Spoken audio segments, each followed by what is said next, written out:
Hello everyone, আমি ঋতিমান। আমি নিয়ে চলে এসেছি code number 12, that is write program to calculate the square and cube of a number.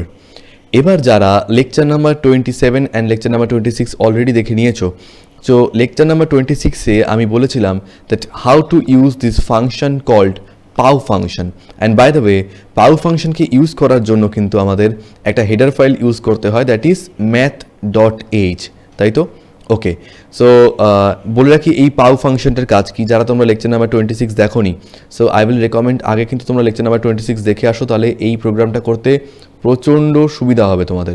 Anyways, ছোটো করে বলেই রাখি একটা কথা। ধরো তোমরা আজকে 5-এর কিউব করতে চাও, তো 5-এর কিউব করার জন্য দুটো প্রসেস তোমাদের হাতে আছে। Either you have to write 5 into 5 into 5, or you can do what, pow ফাংশনটার মধ্যে প্রথমে সেই নাম্বারটা দেবে যেই নাম্বারটার তোমরা পাওয়ার করতে চাও, অ্যান্ড কমা দিয়ে টু দি পাওয়ার যত দিতে চাও, টু দি পাওয়ার কত হবে এখানে 3, তো কিউব মানে হচ্ছে টু দি পাওয়ার 3, তো 5,3 দিয়ে সেমিকোলন মেরে দেবে। In this way, by calling this pow function you can directly do any power. But ব্যাপারটা হচ্ছে কি, এটা করার জন্য আমাদের এই হেডার ফাইলটা ইউজ করতে হবে, দ্যাট ইজ math.h। ঠিক আছে, তো চলো সময় নষ্ট না করে ডিরেক্টলি আমরা স্কোয়ার আর কিউবের প্রোগ্রামে চলে যাই। তো কী করে করতে হবে, as I said before, code blocks on করার পর ক্রিয়েট আ নিউ প্রজেক্টে ক্লিক করবে, কনসোল অ্যাপ্লিকেশনে যাবে, গোতে ক্লিক করবে, নেক্সটে ক্লিক করবে, সিতে চেঞ্জ করবে এটাকে, এগেন নেক্সটে ক্লিক করবে। প্রজেক্ট টাইটেল কী দিই বলো তো? প্রজেক্ট টাইটেল দিয়ে দেবো হচ্ছে ওয়েট, সো প্রজেক্ট টাইটেল দিলাম হচ্ছে ধরে নাও square and cube. Okay, square and cube, তো স্পেস দেবো না, স্কোয়ার আন্ডারস্কোর কিউব দিয়ে দিলাম। ঠিক আছে, স্কোয়ার আন্ডারস্কোর কিউব।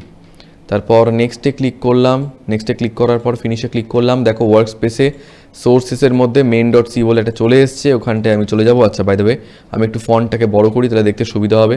এবার এখান থেকে এই stdlib.h-টাকে সরিয়ে দিচ্ছি, কারণ এটা আমাদের লাগবে না, এটা দরকারই নেই এটার আমাদের। ওকে, তো আমি কি করছি, একটা ভ্যারিয়েবল নিয়ে নিচ্ছি। ধরো সেই ভ্যারিয়েবলটা হচ্ছে int n ইকুয়ালস টু 3, ওকে, বা int n ইকুয়ালস টু 4। এবার আমি কি করছি, printf দ্য স্কোয়ার।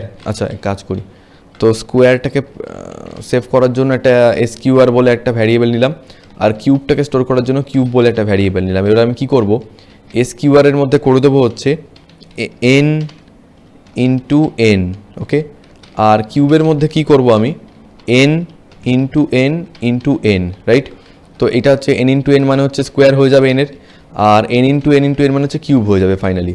সো এবার আমি কী করবো, এখানটায় প্রিন্টএফ দিয়ে লিখবো the square equals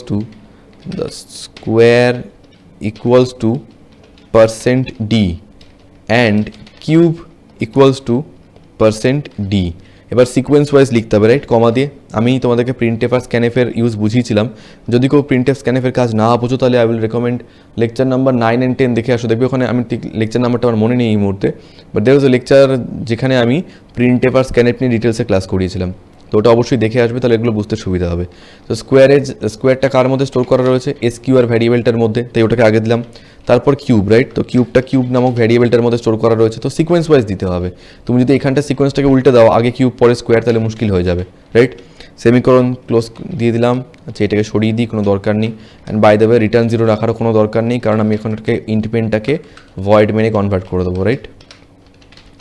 so yeah, our program is okay. এবার বিল্ড অ্যান্ড রানে ক্লিক করছি, বিল্ড অ্যান্ড রানে ক্লিক করলাম। দেখো square equals to 16 and cube equals to 64।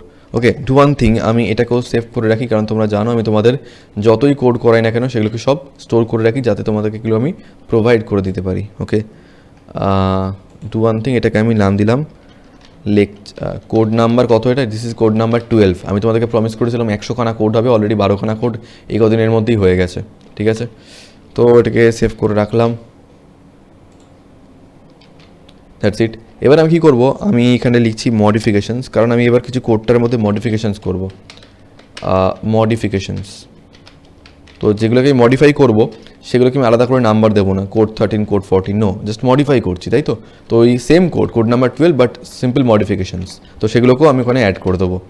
তো কী মডিফাই করছি, ধরো এই যে স্কোয়ার অ্যান্ড কিউব, রাইট, এইভাবে না লিখে, এই যে n ইন্টু n এভাবে না লিখে আমি কি এইভাবে লিখতে পারি, যে পাও ব্র্যাকেটে n, 2, আর এখানটাতে পাও ব্র্যাকেটে n,3 as simple as that. এবার বিলটা অ্যাভয়েড করবো। আচ্ছা বাই দেবে আমরা জানি এই পাও ফাংশনটা ইউজ করতে গেলে কী করতে হয়, একটা হেডার ফাইল অ্যাড করতে হয়। কী হেডার ফাইল? math.h। যদিও এখনকার কম্পাইলার খুব স্মার্ট, হেডার ফাইল মিস করলেও কোনো অসুবিধা হয় না। দেখো square equals to 16 and cube equals to 64, ইয়া হয়ে গেছে কাজ। তো এটাকেও আমি কপি করে নিচ্ছি, ঠিক আছে। এবার আমি মডিফিকেশান আরও করব, ঠিক আছে। আরও কি মডিফিকেশান করা যেতে পারে? সেকেন্ড মডিফিকেশান ধরো আমি বললাম এই যে তোমাদের প্রোগ্রামটা দিয়েছি স্কোয়ার আর কিউব বার করার, এটা শুধুমাত্র স্কোয়ার আর কিউবই বার করতে হবে, মানে তাই তো করছি? No, I am just saying এই যে স্কোয়ার আর কিউবটা হচ্ছে, এটাকে তো আমরা একটা ভ্যারিয়েবলের মধ্যে স্টোর করছি, তাই না? SQR বলে আর কিউব বলে। বাট সাপোজ আমরা এই সমস্ত স্টোর করতে চাই না, বিকজ মানে আমাদের মেন টার্গেট হচ্ছে just to print the square and cube value. সেগুলোকে নিয়ে ভবিষ্যতে আমরা কোনো কাজ করব না। তখন মাথায় এলো যদি ভবিষ্যতে কোনো কাজ না করি তাহলে এখানে এরকমভাবে এগুলোকে স্টোর করার দরকারটা কী আছে? তাহলে স্কোয়ার নামক ভ্যারিয়েবলটাকেও সরিয়ে দাও, কিউব নামক ভ্যারিয়েবলটাকেও সরিয়ে দাও, কোনো দরকারই নেই ভ্যারিয়েবলগুলোকে রাখার, জাস্ট এন দিয়েই আমাদের কাজ হয়ে যাবে। ওকে, ইনিশিয়ালি এক কাজ করি, math.h-টাকেও সরিয়ে দিচ্ছি, ঠিক আছে। math.h-টাকেও সরিয়ে দিচ্ছি। এখানে এসে জাস্ট কী করবো, স্কোয়ার মানে কী হবে ওটা? n into N into N, না n ইন্টু এন, এখানে লিখে দিলাম n ইন্টু এন, কমা কিউব হবে হচ্ছে n into N into N. ব্যাস, কোনো পাওয়ার টাওয়ার কিচ্ছু ইউজ করলাম না, নর্মালি এইভাবেই করে দিলাম, তাই তো। দেখো square equals to 16 and cube equals to 64। তো যদি আমার কন্টেন্ট ভালো লেগে থাকে তাহলে please like, share and subscribe, আর প্লিজ সবার সঙ্গে শেয়ার করো। দ্যাটস ইট।